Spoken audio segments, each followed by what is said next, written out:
साथियों नमस्कार, बहुत बहुत स्वागत है आप सबका हमारे चैनल पर। साथियों आज है 16 सितंबर मंडे और हर सोमवार को रेमंड वीकली क्विज का आंसर क्वेश्चन आता है। तो चलिए आज के जो रेमंड वीकली क्विज है उसका भी उसके जो प्रश्न हैं वो आ चुके हैं। चलिए शुरू करते हैं, देखते हैं आज के प्रश्न और उनके उत्तर, सही उत्तर क्या क्या होने चाहिए। चलिए शुरू करते हैं। ये देखिए आज का पहला प्रश्न रेमंड वीकली क्विज का, Cu से किस रासायनिक तत्व का प्रतिनिधित्व होता है? Cu से किस रासायनिक तत्व का प्रतिनिधित्व होता है? तो ये सब जान रहे हैं। Cu यानी कॉपर यानी तांबा। तो ऑप्शन नंबर बी सही है, विकल्प क्रमांक बी सही है। चलिए शुरू करते हैं, सेलेक्ट करते हैं, ऑप्शन नंबर बी सही है और सबमिट कर देते हैं। बिल्कुल सही जवाब, यू विन 100 पॉइंट्स। तो साथियों आज का दूसरा प्रश्न पूछा गया है, कौन सा जानवर पानी और ज़मीन दोनों में रह सकता है और अपनी लंबी पूंछ के लिए जाना जाता है? प्रश्न क्रमांक 2 का सही उत्तर है उभयचर, ऑप्शन नंबर बी। चलिए सेलेक्ट करके सबमिट कर देते हैं। अब बिल्कुल सही जवाब। चलिए आगे बढ़ते हैं, आज का अगला प्रश्न देखते हैं।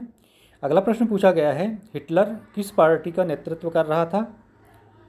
आपको बताना है हिटलर किस पार्टी का नेतृत्व कर रहा था। तो ऑप्शन नंबर ए सही है, नाजी पार्टी। चलिए सेलेक्ट करते हैं विकल्प क्रमांक पहला और सबमिट कर देते हैं। ये हमने सबमिट कर दिया और देखिए बिल्कुल सही जवाब। चलिए आगे बढ़ते हैं, आज का अगला प्रश्न देखते हैं रेमंड वीकली क्विज का। सूर्य के सबसे निकट कौन सा ग्रह है?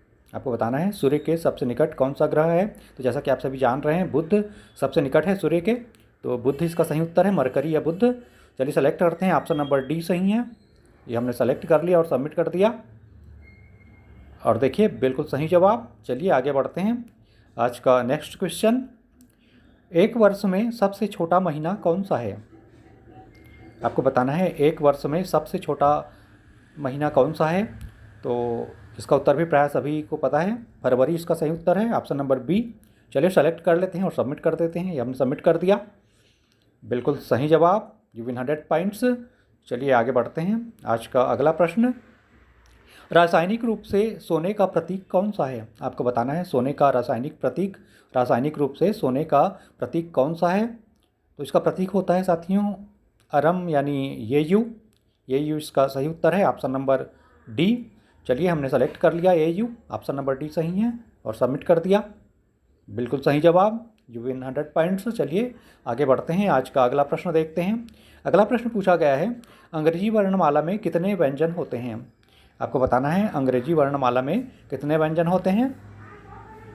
तो साथियों अंग्रेजी वर्णमाला में होते हैं 21 अक्षर, 21।